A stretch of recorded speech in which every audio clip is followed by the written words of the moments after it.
Oh, Live and Let Die, the first Roger Moore film.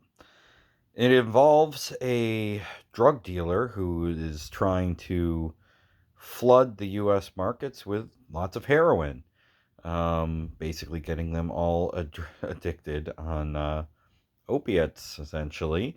So instead of going after like a pharmaceutical company, anyways, so Roger Moore's James Bond is a little bit more goofy, drops one liners all the time. I mean, Sean Connery did too, but usually it was after he killed somebody.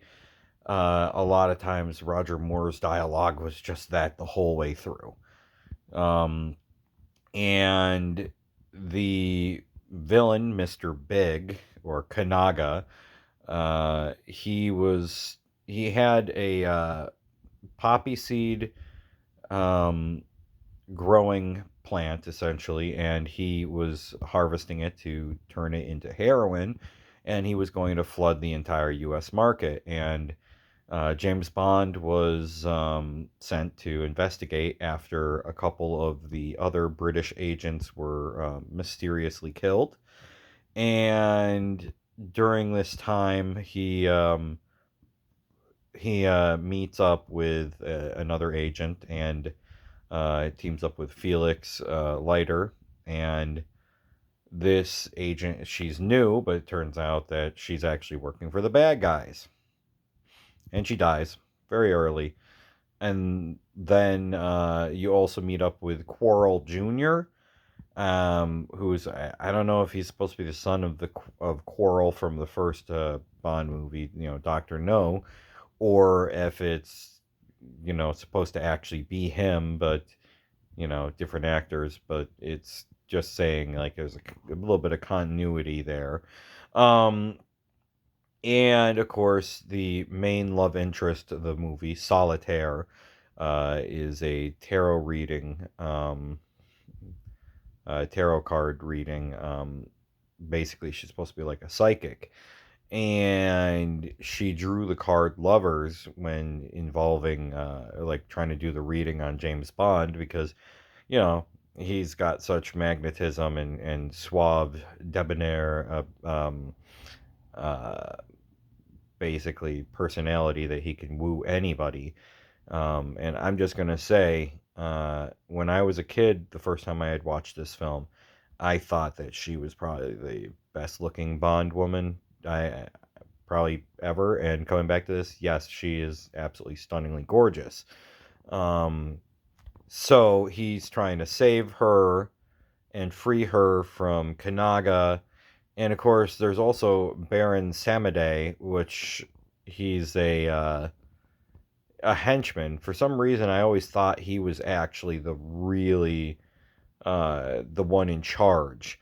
But he wasn't. He's just a flunky, but he was the one who gets put into the video game. Probably because he had the most like outstanding design. And of course, you had the bad guys cast of goons. Whisper. There was a guy with a robot arm, and um, Baron Samedeh, who's supposed to be like a voodoo undead. And for some reason, I thought, and I don't know why, but when I was a kid, I thought that James Bond shot him and killed him, and then he came back again and died a second time. But after watching the movie, I'm like, oh, no, he didn't even kill him once. It was. It's been such a long time since I've seen some of these movies that I can't even remember everything that happened way back in the day. Um, but I do have to say that it was a good start for Roger Moore.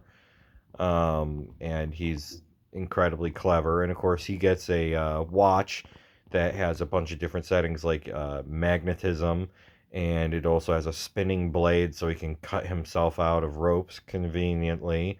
Um, and then he later on gets a shotgun with compressed air pellets. So basically, it hits something and makes it expand, which gave a relatively goofy death to Kanaga at the end. because he made him swallow it, and then all of a sudden, Kanaga started blowing up, and it basically looked like, was it Thunder? I think it was Thunder from Big Trouble in Little China, where Thunder like expanded and then it eventually exploded. Well, that's what happened to Kanaga here. He expanded and exploded, and it was very goofy. And then, of course, Roger Moore drops the line. He always did have an inflated sense of self.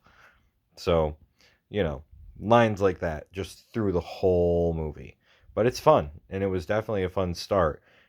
If you're looking for more of the grounded stuff, he's not the James Bond to do grounded. He's the James Bond to do the goofy part that but that's who I grew up watching him more than any of the other Bonds, and it's just fun.